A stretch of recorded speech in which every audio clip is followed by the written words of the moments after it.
Hi guys, ಇವತ್ತು ಟೆಂಪಲಿಗೆ ಹೋಗೋಣ ಅಂತ ನಾವು ನಮ್ಮ ಫ್ರೆಂಡ್ಸ್ ಎಲ್ಲ ಪ್ರಿಪೇರ್ ಆಗ್ತಾ ಇದ್ವಿ. ಅದರಲ್ಲಿ ಇಬ್ಬರು ಫ್ರೆಂಡ್ಸ್ ಆಚೆಯಿಂದ ಬಂದಿದ್ರು. ಅವರಂದ್ರು ಅಪ್ಪ ಆಚೆ ಹೋದ್ರೆ ಏನೋ ಬರಲೇ ಇಲ್ಲ. ಇವರು ಅಲ್ಲಿವರೆಗೂ ವೆಯ್ಟ್ ಮಾಡಿ ಕೊನೆಗೆ ಹೊಟ್ಟೆ ಹಸಿವಾಯ್ತು ಅಂತ ಊಟ ಮಾಡ್ತಿದ್ದಾರೆ. ಅದರಲ್ಲಿ ಒಬ್ರು ಏನ್ ಬರ್ಬೇಡ ಅಂತ ಹೇಳಿವಲ್ಲ ಅಂತಂದು ಊಟ ಮಾಡ್ತಾರೆ. ಇವ್ರು ಪ್ಯೂರ್ ಭಕ್ತಿ ಇವರು. ಓಕೆ, ಯಾವ ದೇವ್ರೆ, ಅದರಲ್ಲೂ ನನಗೂ ಮತ್ತೆ ಊಟ ಮಾಡಿಸ್ಬಿಟ್ರು ಗುರು. ಬೇಡ ಅಂತಂದ್ರು. ಎಲ್ಲರೂ ಊಟ ಮಾಡಿ ಟೆಂಪ್ಲಿಗೆ ಹೋದ್ವಿ. ಆಮೇಲೆ ಬಂದರು ನೋಡಿ ಇವರು. ಇವಾಗ ಬಂದರು ಮಹಾನ್ ಭಾವರು. ಎಲ್ಲಿದ್ರಪ್ಪ ಇವರು, ಇವಾಗ ಬಂದಿದ್ದಾರೆ. ಅಲ್ಲಿಂದ ಬಂದ್ಮೇಲೆ ಇವಳು ಜಗಳ ಅಂದ್ರೆ ಜಗಳ.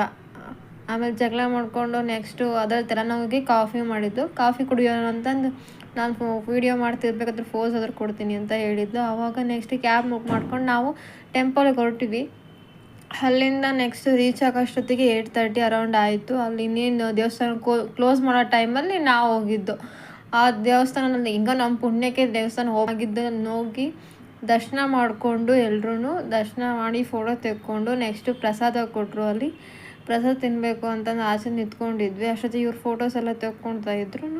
ಪ್ರಸಾದ ತಿಂದು ಆಚೆ ಬಂದು ನೆಕ್ಸ್ಟ್ ನಾವು ಇನ್ನೇನು ಹೊರಡೋಣ ಅಂತ ಕ್ಯಾಬ್ ಬುಕ್ ಮಾಡ್ಬೇಕಂತ ನೋಡ್ತಿದ್ವಿ. ಬೇಡ, ನಡ್ಕೊಂಡು ಹೋಗೋಣ, ಆರಾಮಾಗಿ ಫೋನ್ ಚೆನ್ನಾಗಿರುತ್ತೆ ಅಂತ ಅಲ್ಲಿಂದ ನಡ್ಸ್ಕೊಂಡು ಬಂದರು ಗುರು. ಇವರೆಲ್ಲ ಸೇರಿಕೊಂಡು ತುಂಬ ಕಾಲು ಪೇನ್ ಆಗ್ತಾಯಿತ್ತು. ಆಮೇಲೆ ಚೆನ್ನಾಗಿತ್ತು ಆ್ಯಕ್ಚುಲಿ. ಸಾಂಗ್ ಹೇಳ್ಕೊತ ರೋಡ್ ತುಂಬ ನಾವೆಲ್ಲ ಫನ್ ಮಾಡಿಕೊಂಡು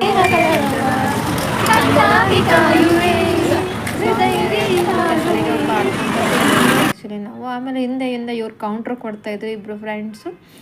ನೆಕ್ಸ್ಟ್ ನಾವು ಅಲ್ಲಿಂದ ನೆಕ್ಸ್ಟ್ ರೀಚ್ ಆಗೋ ಅಷ್ಟೊತ್ತಿಗೆ ಅರೌಂಡ್ 10 ಆಗಿತ್ತು. 10:30 ಆಗಿತ್ತು ನಾವು ರೀಚ್ ಆಗೋ ಅಷ್ಟೊತ್ತಿಗೆ.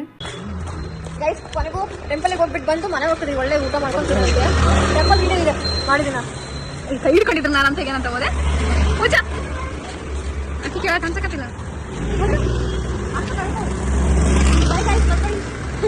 ಈ ಥರ ಹಿಂಸೆ ಕೊಡ್ರಿ